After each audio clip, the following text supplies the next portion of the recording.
recently, no, isang araw po, binangga nila at nag-water cannon na naman sa ating mga barko. Ano na po, Rear Admiral, ano na pong gagawin po natin? Buti na lang po, tayo po ay magagaling yung inyong mga Navy officers. Sa habulan, ano? Sa habulan, di ba? Sila nagbanggaan, buti tayo, hindi po tayo naapektuhan, no? Hindi, walang casualty, walang nasaktan. Kayo na po magkwento, ano po nangyari po dyan po sa Bao de Masinloc or Panatag Shoal, as we want to call it now? Yes, una sa lahat, our stand has been very clear for the past 3 years. We will continue to secure and protect our sovereignty at yung ating sovereign rights. In doing so, Alian Pat, all our actions will be within the bounds of international and domestic law. UNCLOS, call regs, cues, and yung ibang pertinent references. We will not be deterred in performing our mandate in spite of any aggressive actions na ginagawa sa atin. Okay. Itong nangyari kahapon is a classic example why it is very clear that all our actions should be within the bounds of international law. Because any untoward incident, we could stand before men.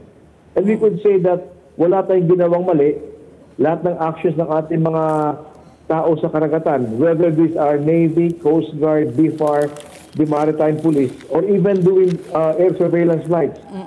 All their actions are covered by legal references at wala tayong nalabag na batas. Yeah. Kahapon was the culmination of an activity by the Coast Guard and BFAR to provide supplies, fuel, and other supplies na Food, kailangan ng siguro, ating mga mangingisda sa Bao de Masinloc. And diesel. And they were prevented by the PLA Navy and the Chinese Coast Guard. Yeah. At ang nangyari because of the illegal actions, nagsalpukan, may collision at sea.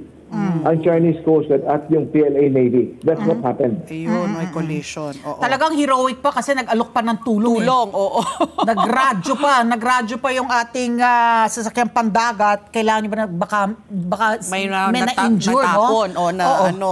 So yung ang tayo po ay meron pong existing na BCM, no? Doon sa paghahatid po ng supply sa Ayungin Shoal, doon sa ating BRP Sierra Madre doon. Meron tayong bilateral, consultation mechanism. Kumbaga papayagan tayo na maghatid ng supply sa ating mga sundalo na who are posted in the BRP Sierra Madre and Ayungin Shoal.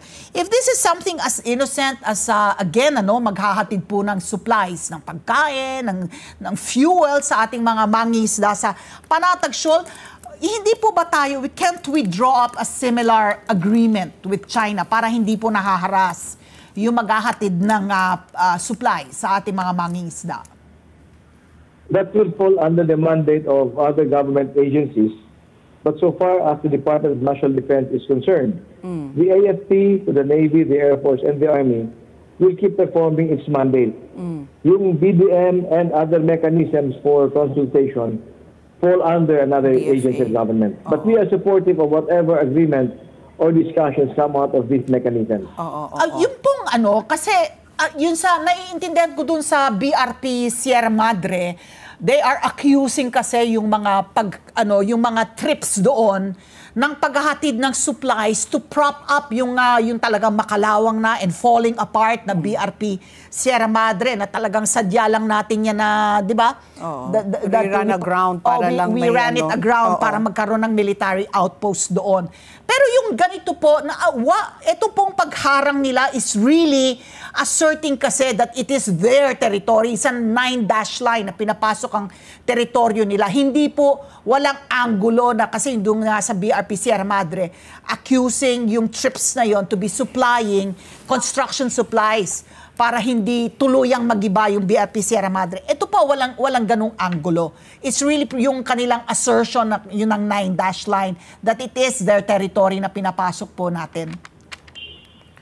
Alam mo, Alian Pat, whether sa West Philippine Sea, focusing on Bao de Masinloc, on Ayungin Shoal, whether on Bao de Masinloc, or even in the Northern Islands, walang karapatan ang sinumang bansa, not even the Chinese Communist Party, na mag-implement ng whatever law that they imagine.